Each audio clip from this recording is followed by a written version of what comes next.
Hello and welcome to this video blog. I'm doing most of these recordings from the humid, warm weather in northern Florida, so sweating is the mood. Anyway, to continue with another chapter, very close to the real time in 2014. After the experience in 2012 and our meeting, which was full of mixed feelings, our first meeting ever in 2012, and after that experience with him meeting with this love of his in Guayaquil, 2013 was not a year that we had too much communication. I wanted it to be over, but I don't know what's exactly so strong, so magnetic about it that somehow in one way or the other we keep on connecting again and again. But 2013 was not particularly a good year for communication. By the end of the year we started communicating again, and we maintained a regular communication from, I would say, maybe it was December all the way to February. But again, by February, I could not stand it again. I said to myself, you know, this is too much. I wanted to talk to him about karma. One day when we were chatting, I said, I would like to talk to you. But he has a way of wanting to be in control of everything, so if it's not planned the way he wanted, then simply it cannot happen. So he said to me, you know, I am busy talking with my mom and I'm waiting a phone call. And I said, okay, we'll talk later, or we'll talk tomorrow. So I remember that tomorrow came, and I said to him, are you ready? Can we talk? And he says, oh no, I'm busy today, and you know, I can't talk. I don't have the time. I says, oh my God. So a day after that, he writes to me, he says, okay, I'm ready to talk. And by then I already lost my temper. I lost my patience. And I didn't answer. He wrote to me again and says, I'll be here waiting for you, and I didn't answer. And then he, noticing that I didn't answer, he started looking for me as many different ways as he possibly could. And I really didn't answer. I had enough of that. I didn't know he had my cell phone number. He even tried to contact me through the WhatsApp, through the cell phone. And I blocked him there. I blocked him in Facebook. I erased him from Skype. I blocked him from all my mails. And I said, okay, maybe doing this is what's going to keep me away from this guy. And obviously he kept on trying to reach me through email. I have a couple of emails, so he tried almost all of them until I answered, and I said, you know, I've had enough of this. This is really, really enough. I don't want to be in contact with you anymore. Please leave me alone for good. Don't look for me, don't write me, don't call me. Well, he doesn't even try calling anyway.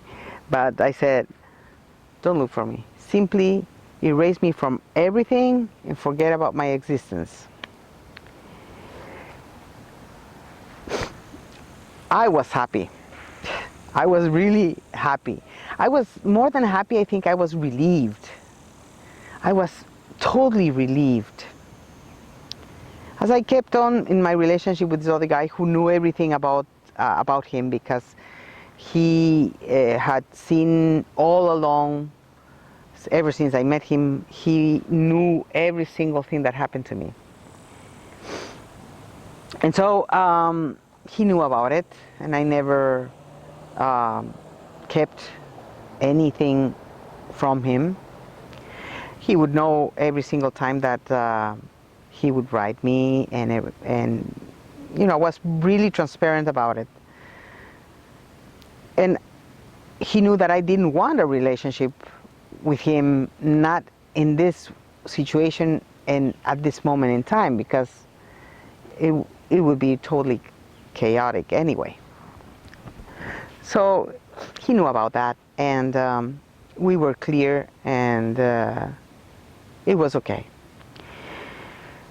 So from February that I sent him that message, and I told him to never look for me again in my life.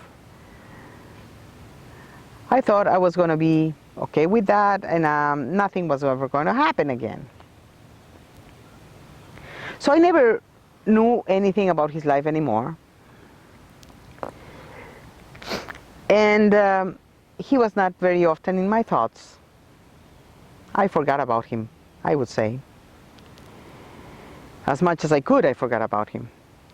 But one day in June 2014, he started popping up in my thoughts ever since I woke up all the way until I went to bed at night. And I said, oh God, why is he popping up into my mind? Why is he back again? What does he want? I mean, am I missing him? Or why is he back in my attention? I came to the point of feeling that he was somewhere near me. Like I would go to work and I would have to look around me to see maybe he was staring at me from a distant place. I felt his voice in my ear, like he was blowing into my ear, like he was talking to me. It was amazing. It was not nice for me. It's like, gosh, what is this? Why is he so obsessively in my mind? I said, it'll go away. It'll go away. I just have to stop thinking of him, and it'll go away. 3 weeks went by. Every single day, the same story. Until I decided to write him. And I said, you've been very strongly in my thoughts lately, this last couple of weeks. I hope you are okay. He answers me right away. Gosh, I'm sweating like crazy. He answers right away, and he tells me, oh, you must have felt me, because I'm here in Ecuador. And I'm leaving tomorrow back to Switzerland. And I go, oh God. Oh God, am I ever going to get rid of this? What is it? How can I feel him? I even got to the point to feel that he was possibly there in Ecuador. But I said, it's just in my mind. But he was there. And he came looking for me energetically. He was blowing into my ear. He was spying on me. Because that's how I felt. And I said, oh my God, this is unbelievable. Unbelievable. I either have to accept that we have that kind of connection and just let it be, or find another way to disconnect, which is actually at this moment in time impossible. I just accept it. He still talks to me about that girl. It doesn't hurt anymore. Finally, it doesn't hurt anymore.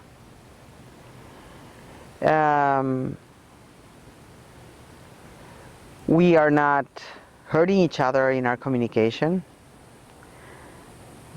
Not in the ways we used to. We communicate now once a week, maybe twice a week. I'm there, he's there. We cannot end the relationship. So I might as well accept it as it is and keep on being open to all the teachings I can get from this. Through all these years that I have gone through hell, I have finally reached the point of being at ease with my emotional body by working with it and doing as much transformation as possible in regards to the way I learn to relate to somebody else affectionately, intimately, with those ideas of marriage, wanting to have a relationship with somebody and possessing that person for life, or taking for granted a relationship and not working on the relationship for it to grow in the same direction for both of us. And I have come to understand that we live in a very sick society. Krishnamurti mentioned that, and he says, how can we be adapted to live in such sick society and believe that it is okay? We cannot adapt to live in such way. That's not healthy, and humans have proved it so far, that the way we have chosen to experience life, in general terms, is not a healthy way. We give strength to our lower vibrations by desire, envy, jealousy, possession. They are part of our experience, obviously, otherwise we would not have them. But they are lower vibration experiences. And we need to work with ourselves to reach a higher level. Working with ourselves is not easy. It's not an easy task at all. It is the most difficult journey. It is the most difficult task we can ever assume. But it is the major responsibility we have with ourselves and with the children we might bring to the world and with the people we are surrounded by. Working on ourselves and becoming a human, spiritual human of a higher vibration. It is a responsibility. And it is more important now than it was for the past 1,000 years. According to the yugas, and we are in the Dwapara Yuga. So we ended the Kali Yuga, which is the dark age, and we are some 200 years into the Dwapara Yuga. And a new level of vibration is required for us to keep on climbing to the Satya Yuga, which is the age of enlightenment, or for most people. And so we are fulfilling that wheel of turning eras around, and we need to keep on working, being responsible in raising our vibrations. I'm not sure at this moment in time what took me to not hurt anymore about it. I don't believe it's not just getting tired, because my wish in my heart obviously is to join heart to heart with him, soul to soul, spirit with spirit. But understanding it took so long, and it's still taking time to really understand that the only way for that to work for both of us is that we are ready for it. It is sad for me to have the experience only one way. I mean, it is me who has experienced all these strange things, not him. It would be wonderful that he would have mystical experiences regarding his relationship with me, because it would probably stimulate him as it has stimulated me to stay in this situation. It probably would stimulate him to research a little more. I cannot do more than I have been able to do for him. And what I still feel is that he has done for me so much more than what I can ever do for him. Maybe because I have taken all this pain in all these situations to help me grow, to help me evolve, to help me reach another way of seeing relationships and life. And I hope if you've encountered your twin flame or are going through a major intense relationship, that you can use your experience at the emotional body to raise vibration, to grow and to evolve. If you have any comments, questions, or you want to share your experience, please do so in the blog under this video at awakening.goipath.com. You will see it below the link to our blog. And help the community grow, to help other people that are going through same situations. Let's support each other as we go through these experiences of awakening, actually, because that's what these relationships are for. They help us to awake. Thank you very much, and until the next opportunity.